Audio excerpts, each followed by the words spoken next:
નમસ્તે વિદ્યાર્થી મિત્રો.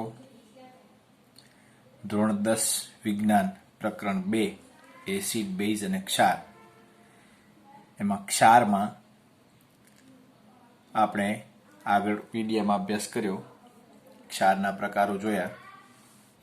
હવે આપણે ભાગ 10માં કેટલાક અગત્યના ક્ષાર છે એની આપણે માહિતી મેળવવાની છે, એની બનાવટ, સમીકરણ અને એના ઉપયોગો એ આપણે જોવાના છે.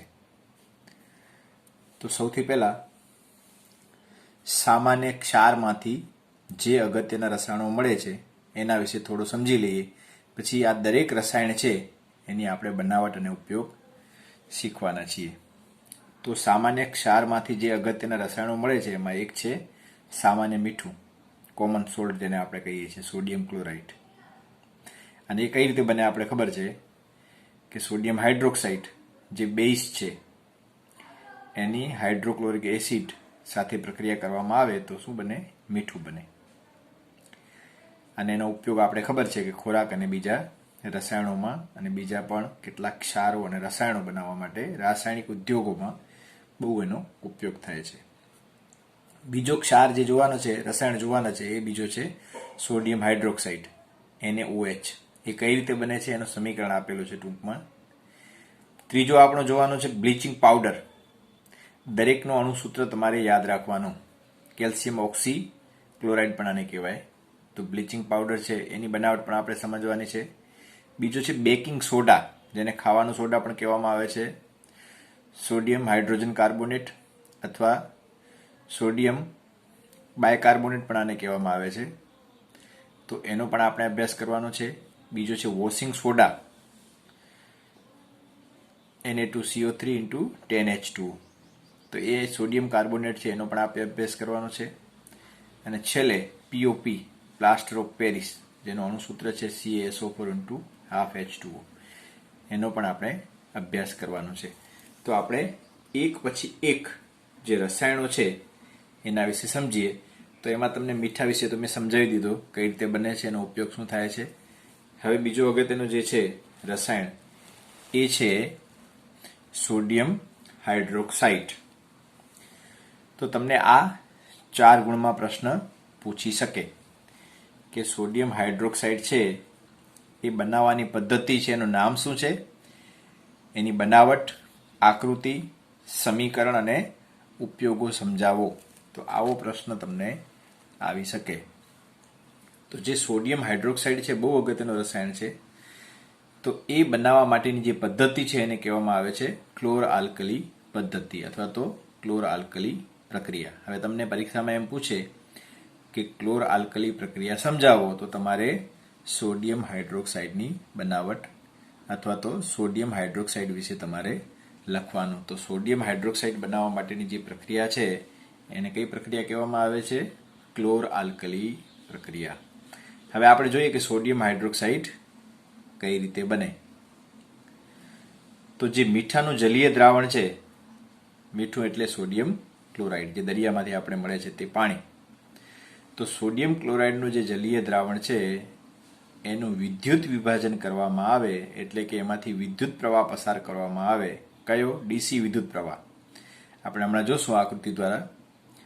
તો એનું વિદ્યુત વિભાજન કરવામાં આવે તો એના 2 ધ્રુવ હોય છે. કોઈ પણ વિદ્યુત વિભાજનની પ્રક્રિયા થાય તો એમાં 2 ધ્રુવ હોય છે. એક ધન ધ્રુવ હોય છે જેને એનોડ કહેવામાં આવે છે, અને એક ઋણ ધ્રુવ હોય છે જેને કેથોડ કહેવામાં આવે છે. તો સોડિયમ ક્લોરાઇડ એટલે કે મીઠાના જલીય દ્રાવણનું આપણે વિદ્યુત વિભાજન કરીએ તો એનોડ પાસે શું મળશે? ક્લોરીન વાયુ મળશે. અને કેથોડ પાસે શું મળશે? હાઇડ્રોજન વાયુ મળશે. અને દ્રાવણની અંદર તળિયે શું મળશે? સોડિયમ હાઇડ્રોક્સાઇડ બનશે. તો આ રીતે જે મીઠાનું જલીય દ્રાવણ છે એનું વિદ્યુત વિભાજન કરીએ તો આપણે શું મળે છે? સોડિયમ હાઇડ્રોક્સાઇડ તો મળે જ છે, પણ સાથે સાથે બે અગત્યના બાય પ્રોડક્ટ પણ મળે છે. કયા કયા મળે છે? એક છે ક્લોરીન વાયુ અને બીજો છે હાઇડ્રોજન વાયુ. હવે આપણે થોડો આકૃતિની મદદથી આખી આ પ્રક્રિયા છે એ સમજીએ. અહીં તમે જોઈ શકો છો કે ક્લોર આલ્કલી પ્રક્રિયા છે એ તમારી જે વિજ્ઞાનની બુક છે એમાં બતાવેલી છે આખી પ્રક્રિયા ક્લોર આલ્કલી પ્રક્રિયા એની આકૃતિ છે. તો એમાં તમે જોઈ શકો છો કે આ એક ચેમ્બર છે જેમાં આ બાજુથી દરિયાનું જે ક્ષારીય પાણી છે જેની અંદર શું હોય છે, સોડિયમ ક્લોરાઇડ હોય છે, એ દાખલ કરવામાં આવે છે. હવે શું થશે કે એ જે ચેમ્બર છે એમાં વચ્ચે છે ને છિદ્રાળુ પડદો છે, જેથી આયન છે એ એકબીજામાં આયન છે એક તરફથી બીજા તરફ જઈ શકે. ઉપર તમે જોશો તો આ ડીસી બેટરી છે. વિદ્યુત વિભાજન કરવા માટે આપણે ડીસી વિદ્યુત પ્રવાહ પસાર કરવો પડે. આ બે ધ્રુવ છે, કાર્બનના ધ્રુવ છે બે. હવે એક જે ધ્રુવ છે કાર્બનનો એને બેટરીના ધન ધ્રુવ સાથે જોડવામાં આવશે એટલે એ શું બનશે, એનોડ બનશે. જે બીજો ધ્રુવ છે એને બેટરીના ઋણ છેડા સાથે જોડવામાં આવશે એટલે એ શું બનશે, કેથોડ બનશે.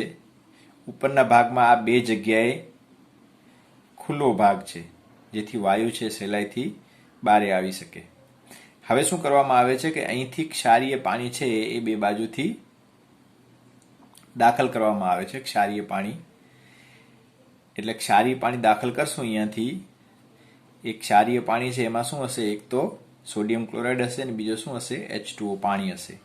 અને પછી એમાં ઊંચા વોલ્ટેજનો ડીસી વિદ્યુત પ્રવાહ પસાર કરવામાં આવશે એટલે આ એનોડ બનશે, આ શું બનશે, કેથોડ બનશે.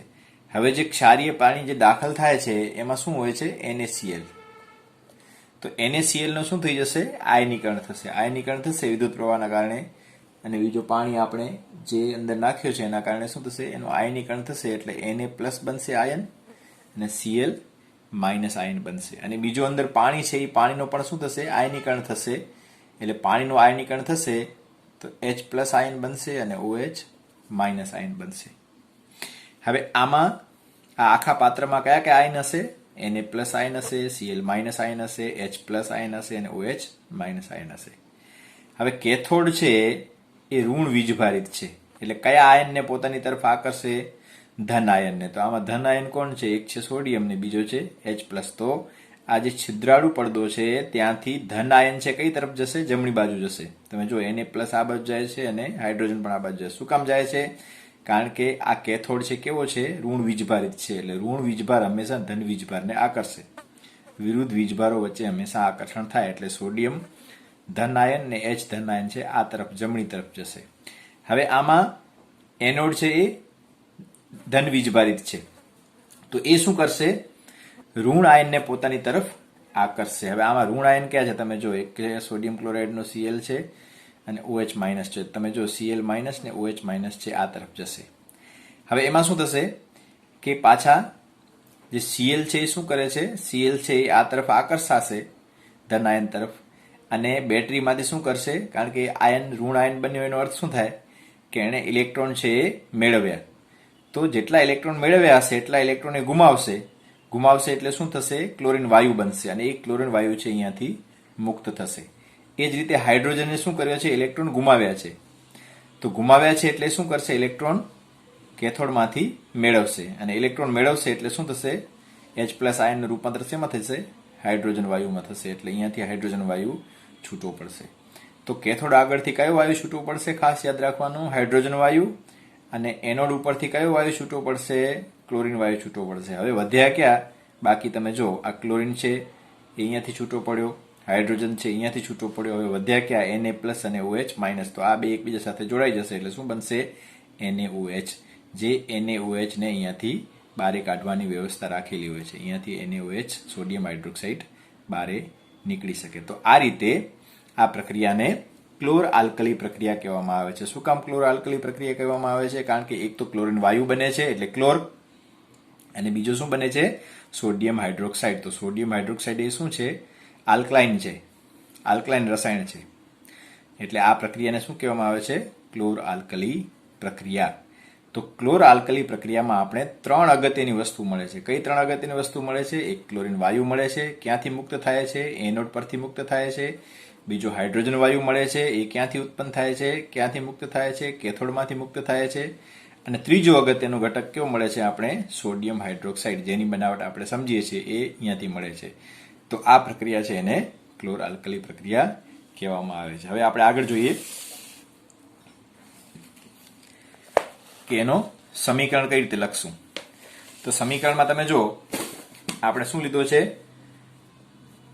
સોડિયમ ક્લોરાઇડનું જલીય દ્રાવણ, મીઠાનું જલીય દ્રાવણ અથવા તો ક્ષારીય પાણી, જે દરિયાનું પાણી છે તે સોડિયમ ક્લોરાઇડ યુક્ત પાણી છે. તો અહીંયા આવશે NaCl, એનું જલીય દ્રાવણ એટલે આવશે H2O. આનું આપણે વિદ્યુત વિભાજન કરશું એટલે આપણે તળિયે શું મળ્યો, સોડિયમ હાઇડ્રોક્સાઇડ મળ્યો, જે દ્રાવણમાં હશે. અને બે વાયુ ઉત્પન્ન થયા. કયા બે વાયુ ઉત્પન્ન થયા? એક ક્લોરીન વાયુ ઉત્પન્ન થયો, જે ક્યાં ઉત્પન્ન થયો? એનોડ ઉપરથી ઉત્પન્ન થયો. અને બીજો હાઇડ્રોજન વાયુ ક્યાંથી ઉત્પન્ન થયો? કેથોડ ઉપરથી. તો આ રીતે તમે સમીકરણ લખી શકો. અને તમને સમજાવ્યું હમણાં જ કે આને ક્લોર આલ્કલી પ્રક્રિયા શું કામ કહેવામાં આવે છે, કારણ કે આમાં ક્લોરીન વાયુ અને સોડિયમ હાઇડ્રોક્સાઇડ જે આલ્કલાઇન છે એ ઉત્પન્ન થાય છે, એટલે એને ક્લોર આલ્કલી પ્રક્રિયા કહેવામાં આવે છે.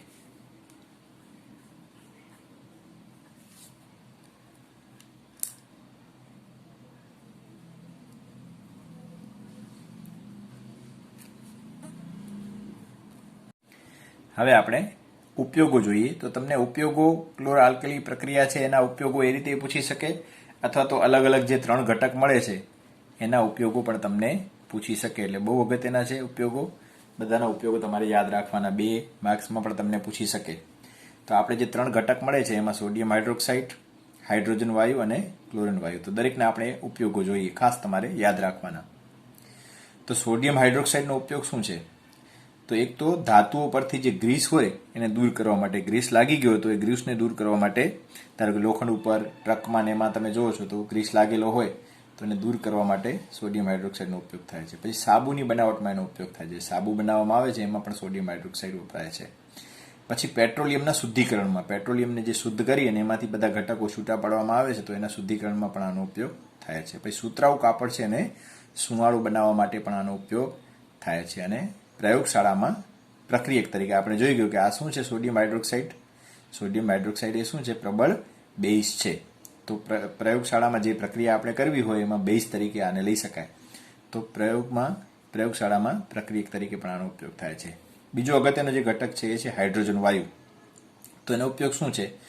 તો હાઇડ્રોજન વાયુ છે એ ભવિષ્યમાં બહુ જ અગત્યનો બળતણ બની જઈ રહ્યો છે. એટલે એક તો એનો ઉપયોગ છે, કારણ કે રોકેટમાં ને એમાં પ્રવાહી હાઇડ્રોજનનો ઉપયોગ થાય છે. એટલે એક તો એનો ઉપયોગ ભવિષ્યમાં બળતણ તરીકે અત્યારે પણ ચાલુ જ છે, બળતણ તરીકે એનો ઉપયોગ થાય છે. પછી વનસ્પતિ તેલના હાઇડ્રોજિનેશનમાં, એટલે કે વનસ્પતિ તેલમાંથી જે વનસ્પતિ ઘી, ડાલડા બનાવવામાં આવે છે એ પ્રક્રિયાને શું કહેવામાં આવે છે? હાઇડ્રોજિનેશન. તો વનસ્પતિ તેલમાંથી વનસ્પતિ ઘી બનાવવાની જે હાઇડ્રોજિનેશનની પ્રક્રિયા છે એની અંદર કોનો ઉપયોગ થાય છે? હાઇડ્રોજનનો ઉપયોગ થાય છે. અને બીજો છે એમોનિયાની બનાવટમાં નાઇટ્રોજનની હાઇડ્રોજન સાથેની પ્રક્રિયા છે, એના કારણે એમોનિયા બને. અને એ એમોનિયામાંથી રાસાયણિક ખાતર છે જેનો આપણે ખેતીવાડીમાં ઉપયોગ કરીએ છીએ, એ રાસાયણિક ખાતર બનાવવા માટે એમોનિયાની જરૂર પડે. અને એમોનિયા બનાવવા માટે શેની જરૂર પડે? હાઇડ્રોજન વાયુની જરૂર પડે. તો આ થયા હાઇડ્રોજનના ઉપયોગો. એના પછી આવે છે ક્લોરીનના ઉપયોગો. તો એક તો જળ ઉપચારમાં, જે જળથી જે ઉપચાર કરવામાં આવે છે, દર્દીઓની સારવાર કરવામાં આવે છે, એ જળ ઉપચારમાં ક્લોરીનનો ઉપયોગ થાય છે. પછી પાણીના ક્લોરિનેશનમાં, પાણીને જંતુરહિત કરવા માટે ક્લોરીનની ગોળીઓ આવે છે એ નાખવામાં આવે છે, અથવા તો ક્લોરીન વાયુ એમાંથી પસાર કરવામાં આવે છે જેથી જંતુઓ છે એ એનાથી રહિત થઈ જાય પાણી. તો પાણીને જંતુરહિત કરવા માટેની જે પ્રક્રિયા છે એને ક્લોરિનેશન કહેવાય. તો એની અંદર પણ આનો ઉપયોગ થાય છે. પીવીસીની જે પાઇપ આવે છે, પીવીસીની જે વસ્તુઓ આવે છે, પોલીવિનાઇલ ક્લોરાઇડ, તો એની બનાવટમાં પણ આનો ઉપયોગ થાય છે. પછી ક્લોરોફ્લોરોકાર્બનની બનાવટમાં એનો ઉપયોગ થાય છે. હવે આપણે ખબર છે કે ક્લોરોફ્લોરોકાર્બનનો ઉપયોગ શેમાં થાય છે? રેફ્રિજરેશનમાં. આપણે જે ફ્રીજ છે, એસી છે, એની અંદર જે વાયુ હોય છે એ કયો વાયુ હોય છે જેના કારણે ઠંડક ઉત્પન્ન થાય? એ છે ક્લોરોફ્લોરોકાર્બન. પણ એના કારણે ખતરો એ છે કે એના કારણે શું ઉત્પન્ન થાય છે? ક્લોરીન વાયુ. જે હવામાં જાય, વાતાવરણમાં ભળે, તો ક્લોરીનનો એક અગત્યનો ગુણ એ છે કે સૂર્યમાંથી આવતા પારજાંબલી કિરણો છે એને શોષી લે છે. અને આ પારજાંબલી કિરણો એ શું કરે છે? ઓઝોન વાયુને નુકસાન કરે છે. એટલે ઘણા બધા દેશોમાં CFC ઉપર પ્રતિબંધ પણ મૂકી દેવામાં આવ્યો છે. પણ એ CFC બનાવવામાં એ CFC છે, ક્લોરોફ્લોરોકાર્બન છે, બનાવવા માટે શેનો ઉપયોગ થાય છે? ક્લોરીનનો ઉપયોગ થાય છે. અને બીજો છે બ્લીચિંગ પાવડરની બનાવટમાં. આપણે જે બ્લીચિંગ પાવડર આવશે, આપણે હમણાં જ જોવાનું છે કે બ્લીચિંગ પાવડર કઈ રીતે બને છે. તો એ બ્લીચિંગ પાવડર છે એ બનાવવામાં પણ શેનો ઉપયોગ થાય છે? ક્લોરીનનો ઉપયોગ થાય છે. તો આ થઈ ક્લોર આલ્કલી પ્રક્રિયા અથવા તો સોડિયમ હાઇડ્રોક્સાઇડ ઉત્પન્ન કરવાની પ્રક્રિયા અને એના ઉપયોગો.